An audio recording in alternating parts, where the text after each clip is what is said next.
नमस्कार दोस्तों, उमेश की क्लास में आपका स्वागत है। आज मैं आपके लिए एवरेज यानी कि औसत के सवाल लेकर के आया हूं। तो चलिए स्टार्ट करते हैं। पहला सवाल है, 5 क्रमांकित संख्याओं का औसत 100 है, तो पहली संख्या ज्ञात कीजिए।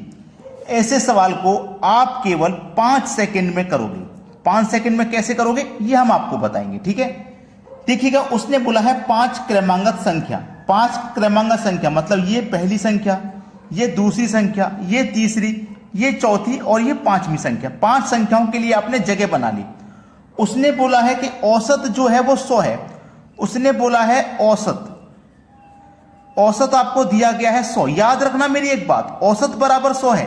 ये जो औसत होता है ना, ये बीच वाली संख्या होता है, हमेशा रखना बीच में आता है। ये जब 5 संख्या है तो औसत कहां आएगा? बीच में, यानी कि बीच से 2 संख्या इधर छोड़ दो, बीच से 2 संख्या इधर छोड़ दो, तो 100 कहां जाएगा? बीच में। याद रखना, जो औसत होता है वो बीच वाली संख्या होता है, तो 100 आपका बीच में आ गया। अब संख्या कैसी है? क्रमांगत। क्रमांगत का मतलब होता है लगातार। तो 100 के बाद में लगातार संख्या 101, फिर 102, और 100 से पहले लगातार में 99, और 99 से पहले 98। पूछा क्या है? पहली संख्या ज्ञात कीजिए। पहली संख्या 98 है, मतलब पहला ऑप्शन आपके सवाल का बिल्कुल सही जवाब है। अब देखते हैं आगे। अगला प्रश्न है, 20 संख्याओं का औसत 30 तथा अन्य 30 संख्याओं का औसत 50 है, तो सभी संख्याओं का औसत क्या होगा? देखिएगा, 20 संख्याओं का औसत बोला है 30, ठीक है। ये क्या है? 20 संख्या है, ये क्या है? औसत है ना। याद रखना, संख्या का मल्टीप्लाई औसत से करने पे योग पता लगता है। संख्या और औसत का जब भी आप मल्टीप्लाई करेंगे तो आपको संख्याओं का योग मालूम हो जाएगा। 20 का गुना 30 से करूंगा तो ये हो जाएगा 600। तो ये क्या हो गया? आपका योग। ये जो 20 संख्या है ना, इनका योग हो गया 600। फिर बोला है अन्य 30 संख्याओं का औसत 50 है। अन्य 30 संख्या और हैं जिनका औसत 50 है, तो योग कितना हो जाएगा? संख्या का औसत का मल्टीप्लाई कर दो, 3 पंजे 15 और 2 जीरो 1500 योग हो जाएगा। अब पूछा उसने सभी संख्याओं का औसत बताइए, सभी संख्याओं का औसत। तो देखिए, 20 संख्या ये थी, 30 संख्या ये है, सभी संख्या मिलकर के 50 है, और सभी संख्या 50 का योग हमारे पास कितना है? 1500, 600, 2100 है ना। 50 संख्याओं का योग 2100 हो गया। हमसे पूछा है औसत, इन 50 संख्याओं का औसत क्या है? याद रखना, जो भी आपका योग होता है, योग में संख्या से डिवाइड करेंगे तो औसत पता लगेगा। तो संख्या मेरे पास 50 है, 50 से योग में डिवाइड करूंगा तो 0 से 0 कटा दूंगा, 5 से कटाओ 5 चौक के 20, 1 बचेगा 10, 5 दूने का 10, यानी कि 42 हो जाएगा आपका औसत। पहला ऑप्शन सही जवाब। अब देखते हैं आगे। अगला प्रश्न है, 2 संख्याओं का औसत m है, यदि एक संख्या n है तो दूसरी संख्या क्या है? बहुत अच्छा सवाल है। मैंने क्या बोला आपसे कि संख्या होता है, औसत होता है। संख्या का मल्टीप्लाई औसत से करने पे हमें योग पता लगता है, यही तो मैंने बताया। तो हमारे पास क्या है? 2 संख्याएं, संख्या 2 बोली है, 2 ले लेता हूं। उनका औसत m बोला गया है, औसत m बोला गया है, m ले लेता हूं, और मैं संख्या और औसत का मल्टीप्लाई करूंगा तो मुझे योग पता लगेगा। तो दोनों का मल्टीप्लाई करूंगा तो 2m इनका योग हो जाएगा। इतना क्लियर है। अब बोला है n है, तो दूसरी संख्या क्या है? यदि एक संख्या n है, भाई 2 संख्या है, ये पहली संख्या और ये दूसरी संख्या मैंने ले ली, उसमें से एक संख्या उसने बोला है n है, तो दूसरी संख्या ये क्या है ये बतानी है। तो याद रखना कि जब मुझे एक बात पता है कि दोनों संख्याओं का योग मेरे पास 2m है, जिसमें से एक संख्या n है, तो जो एक संख्या उसे माइनस कर दूंगा, दूसरी संख्या बचेगी। भाई दोनों संख्याओं का योग 2m है, एक संख्या n है, तो जो एक संख्या उसे माइनस कर दूंगा, दूसरी संख्या तो बचेगी।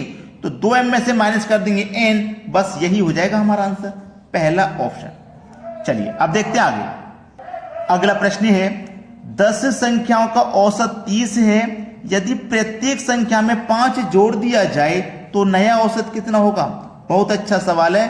बोला गया है 10 संख्याओं का औसत 30 है, 10 संख्या का औसत 30 है, यदि प्रत्येक संख्या में 5 जोड़ दिया जाए तो नया औसत क्या होगा?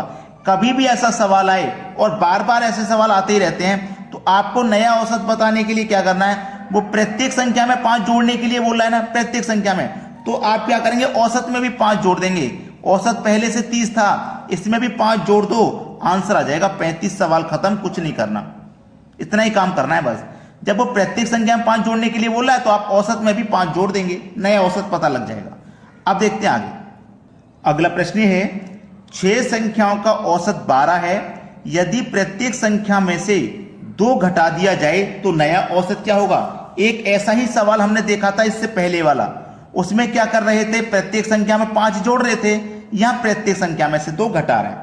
हमसे बोला कि 6 संख्याओं का औसत 12 है, प्रत्येक संख्या में से 2 घटा दीजिए, तो हम क्या करेंगे, औसत में से भी 2 घटा देंगे, तो हमारे पास नया औसत कितना आ जाएगा, 10 आ जाएगा, सवाल खत्म। जब जोड़ने के लिए बोलेगा तो औसत में भी जोड़ेंगे, और जब घटाने के लिए बोलेगा तो औसत में से ही घटा के हमारा नया औसत पता लगेगा। बात क्लियर हो गई सभी बच्चों को। चलिए अब देखते हैं आगे। अगला प्रश्न है 10 संख्याओं का औसत 14 है, यदि प्रत्येक संख्या को 6 से गुना किया जाए तो नया औसत क्या होगा। बोला गया है कि 10 संख्याओं का जो औसत है वो 14 है। अब कभी कभी वो कह रहा है कि प्रत्येक संख्या में जोड़ दो, प्रत्येक संख्या में से घटा दो, और अब कह रहा है कि प्रत्येक संख्या में 6 से गुना कर दो। भाई 6 से गुना करने के लिए बोलेगा तो सारी चीजें तो क्लियर हो गई हैं। अगर वो जोड़ने के लिए बोलेगा तो औसत में जोड़ देंगे, घटाने के लिए बोलेगा औसत में से घटा देंगे। अब वो गुना करने के लिए कह रहा है 6 से, तो औसत में भी 6 से गुना कर देंगे। बात क्लियर हो गई। 14 छिक्के 84 आंसर आ गया आपका। कोई भी बच्चा ऐसा नहीं होना चाहिए जिसकी समझ में नहीं आ रहा हो, सभी को अच्छे समझ में आएगा। जब संख्या में जोड़ने के लिए बोलता है तो औसत में भी जोड़ते हैं, संख्या में घटाने के लिए बोलता है तो औसत में भी घटाते हैं, और जब संख्या में गुना करने के लिए कह रहा है तो औसत में भी गुना करते हैं। 84 हो जाएगा सही जवाब, सी ऑप्शन। अब देखते हैं आगे। अगला प्रश्न है 3 संख्याएं 4, 5, 6 के अनुपात में हैं और उनका औसत 25 है, तो सबसे बड़ी संख्या ज्ञात करो। देखिएगा 3 संख्या हैं जिनका औसत 25 बोला गया है, तो संख्या का मल्टीप्लाई औसत से कर दूंगा तो मुझे योग पता लग जाएगा। योग कितना हो गया, 75 है। अब देखिए 3 संख्याएं, पहली संख्या, दूसरी संख्या, तीसरी संख्या, इनका अनुपात दिया गया 4, 5 और 6 का, यही तो अनुपात है। जब हमारे पास योग दिया गया है तो हम अनुपात का भी योग करेंगे। 4 और 5 9 और 9 6 15, तो इस योग में अनुपात के योग से डिवाइड कर दो, 15 5 75, 5 बार में ही कट गया।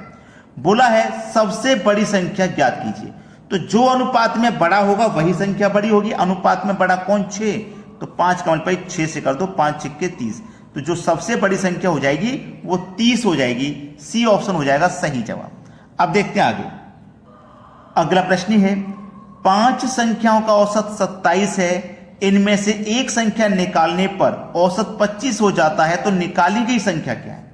बोला गया है कि 5 संख्याओं का औसत 27 है, तो योग कितना हो जाएगा, संख्या और औसत का मल्टीप्लाई कर दो, 135 हो जाएगा योग। ठीक है, योग हो गया 135।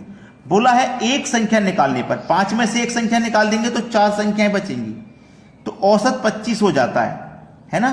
तो दोनों का मल्टीप्लाई कर दो, कितना हो जाएगा, योग 100 हो जाएगा। अब 5 संख्या में से 4 रहेंगे, हमने एक संख्या ही तो निकाली है, तो हमारा देखो योग भी कम हो गया एक संख्या निकालने पर, 135 से 100 हो गया, तो हमने कितना योग निकाल दिया, 35 कम कर दिया। संख्या एक कम की, योग 35 कम हो गया, तो एक संख्या का मान हमारे पास 35 आ गया जो निकाली गई संख्या है। तो निकाली गई संख्या क्या है भैया, 35 है। ठीक है, डी ऑप्शन सही जवाब। अब देखते हैं आगे। अगला प्रश्न है 2 संख्याएं इस प्रकार हैं कि पहली संख्या दूसरी संख्या की आधी है, यदि उनका औसत 57 है तो पहली संख्या क्या है। देखिए 2 संख्या हैं, ठीक है, औसत दिया गया है 57, तो योग कितना हो जाएगा, 114। ठीक है, क्योंकि संख्या का मल्टीप्लाई औसत से करेंगे तो योग 114 हो जाएगा। ये पहली संख्या, ये दूसरी संख्या हो गई। ठीक है, बोला क्या गया था उस पर ध्यान दीजिए। 2 संख्याएं इस प्रकार हैं कि पहली संख्या दूसरी संख्या की आधी है। ये जो पहली संख्या है ना, दूसरी की आधी है। अगर दूसरी 2 होगी तो इसकी आधी कितनी हो जाएगी, 1 हो जाएगी। इतना तो कंफर्म हो गया। अब हमें क्या करना है, कुछ नहीं, सवाल खत्म हो गया। जब हमारे पास योग है तो हम अनुपात का भी योग करेंगे, तो 2 और 1 3, तो इस योग में अनुपात के योग से डिवाइड कर दो, 3 त्रिक का 9, 2 बचेगा 24, 3 अट्ठे 24, 38 बार में कट गया। बोला है पहली संख्या क्या है, तो 38 का मल्टीप्लाई पहली संख्या के अनुपात से कर दो, तो 38 ही हो जाएगा, यानी कि पहली संख्या 38 है। बी ऑप्शन सही जवाब। अब देखते हैं आगे। अगला प्रश्न है 9 क्रमिक संख्याओं का औसत n है, यदि उनमें से 2 अगली संख्याएं भी शामिल कर ली जाएं तो नया औसत कितना हो जाएगा? भाई 9 क्रमिक संख्याओं का औसत n है, ये बोला गया। ठीक है, 9 क्रमिक संख्याओं का। 9 संख्या का मतलब है 9 संख्या लेनी है आपको, 1 2 3 4 5 6 7 8 9, 9 संख्याएं लेनी है आपको। जब आप ये 9 संख्या ले लेंगे तो देखिएगा 1 2 3 4 5 को छोड़ देता हूं, 6 7 8 9। 5 को क्यों छोड़ दिया मैं अभी बता रहा हूं। मैंने आपको एक बात बताई थी कि जो औसत होता है, जो औसत होता है ना, वो बीच वाली संख्या होता है, बताया था ना। तो इन 9 संख्याओं में से इस बीच से देखो 4 इधर हो गई, 4 इधर हो गई, तो ये आपका औसत हो गया और औसत आपको दिया गया है n। तो जो 5वीं संख्या है ना, वो आपकी औसत है जिसका मान n दिया गया है। अब उसने एक बात बोली है कि 2 अगली संख्या भी शामिल कर ली जाए। तो 9 के बाद में 2 अगली संख्या में शामिल कर लूंगा, 1 2, तो 9 के बाद 10 और 11।